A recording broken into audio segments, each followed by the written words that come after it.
Outpaced. For 40 years, one rule has governed Iran's mobile missile force: stay in motion. A transporter-erector-launcher that fires and scoots in under 3 minutes cannot be targeted. Iranian engineers built everything around this idea: pre-surveyed mountain hide sites, tunnel garrisons cut into rock, vehicles vanishing underground 90 seconds after launch.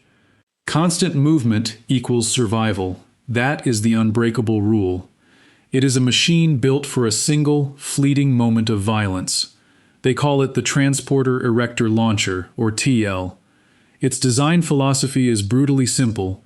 It must appear from nowhere, raise a missile to the vertical, fire, and dissolve back into the terrain before the enemy's fire control radar can even process the launch plume. The vehicle itself is a heavy military truck, often an 8x8 or 10x10 chassis, carrying a single ballistic missile in a canister. Hydraulic systems lift the weapon from horizontal to vertical in roughly 3 to 5 minutes. The crew knows the sequence by muscle memory. Stabilizers slam into the dirt. The missile canister opens like a steel coffin. And then, ignition. A volcano erupts in the middle of an empty road. From the moment the exhaust hits the ground, the clock starts. A counter-battery radar in the region can trace the projectile's arc backward in seconds. The launch point coordinates flash on a screen in a distant command center.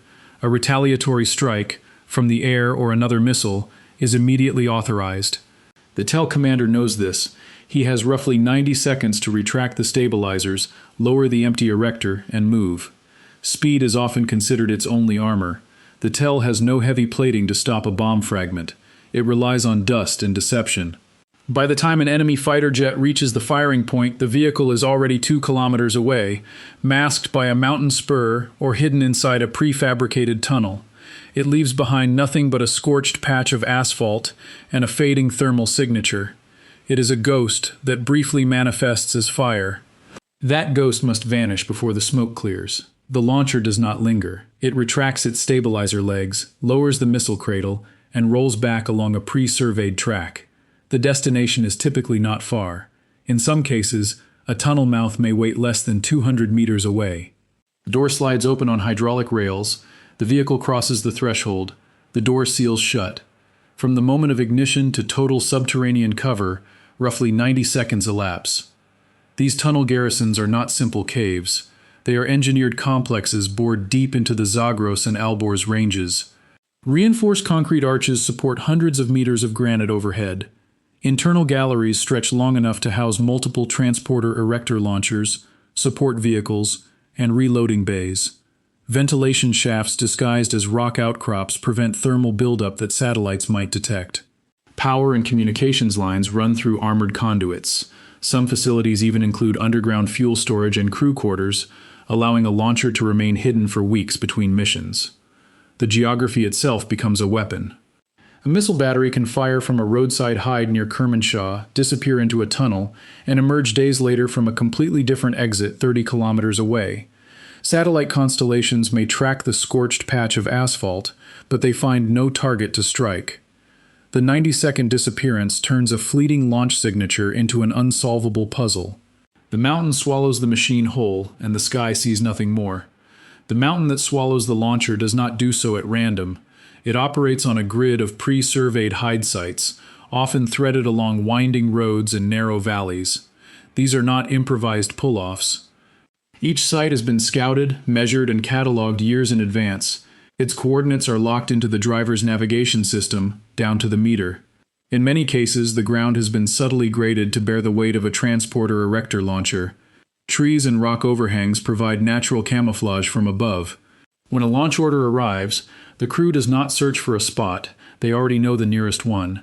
They pull off the asphalt, align the vehicle with a pre-marked reference point, and deploy. The exact soil-bearing capacity and other factors were likely verified long ago. This eliminates the slow, vulnerable process of site selection. A launch that might otherwise take 30 minutes of setup happens in 6 or 7. The hide sites are spaced so that a mobile battery can fire and then vanish into a completely different drainage basin within a single hour. Roughly 70% of these locations lie inside valleys that block line-of-sight radar. The rest sit at elevations where the thin air adds range to a missile's trajectory. Together, they transform the entire Zagros range into a dispersed launch pad, one with no fixed address. A satellite image will show a road, a shadow, a patch of gravel. Nothing screams missile site. The secret is in the coordinates, and those coordinates are said to exist only inside the cabs of a few hundred trucks. Those coordinates trigger a drill that has been rehearsed hundreds of times. The vehicle commander reads the grid, checks it against the pre-surveyed site marker, and gives the order to back in. The transporter-erector-launcher settles onto a flattened patch of gravel or a concrete turnout cut into a mountainside. Hydraulic jacks drop. The missile tube rises from horizontal to vertical in roughly 90 seconds. Then the guidance package wakes up. Gyroscopes spin, accelerometers settle, and the flight computer accepts its target package. On a solid propellant missile like the Zagros, the sequence from halt to firing can be compressed into a handful of minutes. Older liquid-fueled systems like the Goddard take longer, but the crew still moves at combat speed. The launch itself is reported to last only seconds. The vehicle shudders, the exhaust plume scorches the pad, and the missile disappears into the distance. Before the smoke clears, the erector is coming down. Jacks retract, the driver is already in gear. Within 2 or 3 minutes of launch, the vehicle is rolling. In most cases, it reportedly heads for a tunnel entrance no more than a few kilometers away. The crew does not stop to celebrate. They do not check the damage, they move. The entire sequence is timed with stopwatches during training, in darkness, in dust, on narrow mountain switchbacks. Every second spent stationary after launch is a second in which a satellite pass, a drone, or an incoming warhead could potentially fix their position. The drill is reportedly the same every time, because survival may not allow improvisation. But survival before the launch demands an even deeper silence. The launcher does not emit. Its radios stay dark. Command links are received passively through buried cables or short-burst transmissions from relay stations hidden on reverse slopes. Any active radar or electronic emission would paint the vehicle instantly for signals intelligence satellites orbiting overhead. So the force operates inside what Iranian doctrine calls the electronic shadow, a total absence of radio frequency noise. The vehicle itself disappears under multispectral camouflage nets. These are not simple canvas sheets. They are layered fabrics woven with metallic threads that scatter radar waves, and insulating materials that trap engine heat. To an infrared sensor, a launcher under such a net looks like a patch of desert floor, its thermal bloom diffused across several square meters. Iranian engineers have adapted commercial greenhouse insulation and metallized polyester to manufacture these nets, replacing them regularly. Terrain does the rest. The Zagros and Alborz mountain ranges offer countless dry riverbeds and narrow canyons where rock walls mask the vehicle from side-looking radar. A launcher parked tight against a cliff face presents no distinct radar return. It blends into the natural clutter. Thermal sensors struggle too, because the stone absorbs heat during the day and releases it slowly at night, creating a background that overwhelms a single engine's signature. Movement is timed for late afternoon when shadows lengthen and satellite revisit gaps widen. Route surveys identify stretches where overhead imagery is blocked by ridgelines for precisely 14 to 17 minutes. Enough to reposition without ever being seen.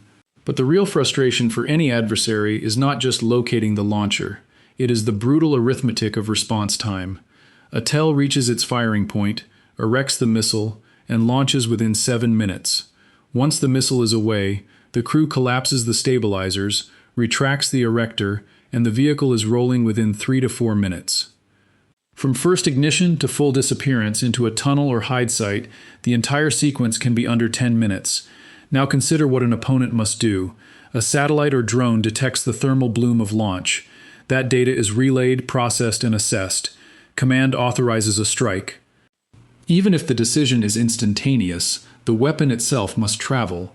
A cruise missile launched from a ship in the Arabian Sea needs roughly 14 to 18 minutes to reach the launch point deep inside Iran. A fighter jet on strip alert takes 8 minutes just to get airborne, then flies another 20 to 30 minutes to the target area. By the time any warhead arrives, the TEL has been gone for 15 minutes or more. The geometry simply does not work. The weapon is often described as pursuing empty ground. This is the adversary's dilemma. The kill chain is longer than the escape window. Iran has engineered a system where the target evaporates before the counterpunch can ever land. The theory met its first real test in June 2017. In retaliation for twin attacks in Tehran, Iran launched 6 Zulfiqar missiles from western Kermanshah province toward ISIS targets in Deir ez-Zor, Syria. The range was roughly 650 kilometers. Within 8 minutes of the last launch, all transporter-erector launchers are reported to have vacated their firing points. Western signals intelligence confirmed the positions were empty before any counterstrike could be ordered.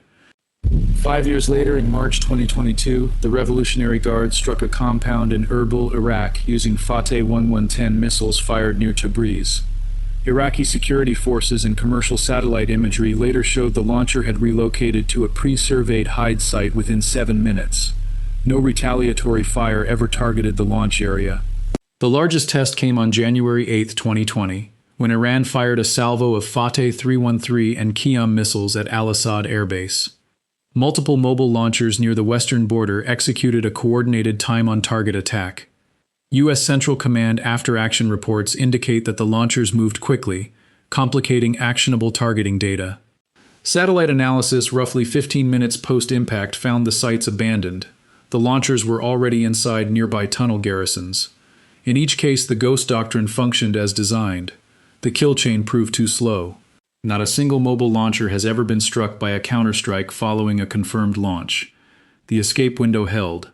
Iran's investment in mobility and underground shelters created a system where the target truly evaporates. The escape window held. Iran's investment in mobility and underground shelters created a system where the target truly evaporates. But the sky now holds eyes that no longer blink. A new generation of persistent surveillance threatens the very logic of shoot and scoot. Earth observation satellites once passed overhead in predictable orbits, leaving gaps of hours or days. Today, proliferated low Earth orbit constellations, hundreds of small, cheap satellites, can revisit the same coordinates roughly every 15 to 20 minutes. That interval shrinks further when multiple operators share data. A transporter-erector-launcher that needs 7 minutes to fire and move is suddenly racing a much tighter clock. Artificial intelligence compounds the danger. Machine learning algorithms now scan satellite imagery at scale, flagging vehicle movement against static terrain. A heat signature blooming on a mountainside or a dust plume on a desert road triggers instant cross-referencing with signals intelligence. In test exercises, AI models have cut detection to alert times to under 90 seconds. The launcher's crucial escape window faces a near real-time threat. Low-flying drone swarms close the gap further. Networks of loitering unmanned aircraft, equipped with wide-area motion imagery, can stare at a target zone for hours, following every vehicle, every shift in position. Iranian planners know that a single-tracked tractor-trailer, traced across multiple feeds, loses its greatest shield, invisibility through motion. The doctrine must now contend with an adversary that watches without rest. The race for survival has pushed Iran's missile corps into a new phase of engineering. To counter persistent surveillance, they are digging deeper, literally. In some cases, tunnel networks create underground highways that allow launchers to travel for miles hidden from overhead assets. These are not just garrisons, but concealed transit routes. Above ground, the landscape is now seeded with sophisticated decoys. These are not crude inflatables, but realistic, thermally emitting mock transporter-erector launchers designed to soak up expensive adversary missiles and surveillance time. Command and control has also retreated underground. Critical launch orders are increasingly sent through buried fiber optic lines, which are nearly impossible to intercept or jam from the air, replacing more vulnerable radio signals. One critical adaptation is temporal. Iranian crews train to reduce their most vulnerable window, the launch sequence itself. By pre-programming missiles and streamlining physical steps, they aim to cut stop-to-fire time. The goal is to be back in motion, or better yet, back inside a mountain, before a surveillance satellite's next pass over the coordinates. Each innovation, more tunnels, better decoys, secure cables, faster crews, is a direct answer to the unblinking eye above, a bid to reclaim a shred of operational invisibility. From these mountains, the strategic calculus extends far beyond mere survival. Iran's mobile missile force deters adversaries not by matching their air power, but by making its own retaliation inevitable. Roughly 1,000 ballistic missiles may be dispersed across various garrisons and launch points. Even the most advanced bunker busters may struggle to target what is already gone. This is a classic second strike logic, applied conventionally. For Israel, a strike on Iran's nuclear sites risks a barrage against Tel Aviv and Haifa. For Saudi Arabia, the threat to desalination plants and oil terminals is existential. Across the Persian Gulf, U.S. bases like Al Udeid in Qatar and Al Dhafra in the UAE stand within range of missiles that can be launched from the back of a truck and guided to within meters of their target. The force thus projects power without needing air supremacy or a blue water navy. In negotiations, these missiles become a tangible lever. The JCPOA debates were not solely about centrifuges. They also involved missiles capable of carrying warheads. Tehran consistently refuses to discuss its missile program, treating it as a non-negotiable insurance policy. When sanctions are tightened, missile tests follow, a message that pressure has a price. The mobile launchers are the ultimate argument. You cannot eliminate them, so you must negotiate around them. This is deterrence by denial, woven into the fabric of Iran's revolutionary statecraft, a constant reminder that any conflict will not be confined to its borders. The ability to strike deep and close the Strait of Hormuz may give Iran significant regional influence. But this capability rests on a crew, a human machine operating at the very edge of endurance. They are the critical component in the 90-second cycle. Don't be afraid to go out on a limb. That's where the fruit is. Don't be afraid to go out on a limb. That's where the fruit is. Don't be afraid to go out on a limb. That's where the fruit is.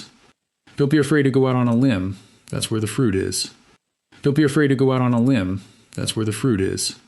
Don't be afraid to go out on a limb. That's where the fruit is. Don't be afraid to go out on a limb. That's where the fruit is. Don't be afraid to go out on a limb. That's where the fruit is. Don't be afraid to go out on a limb. That's where the fruit is.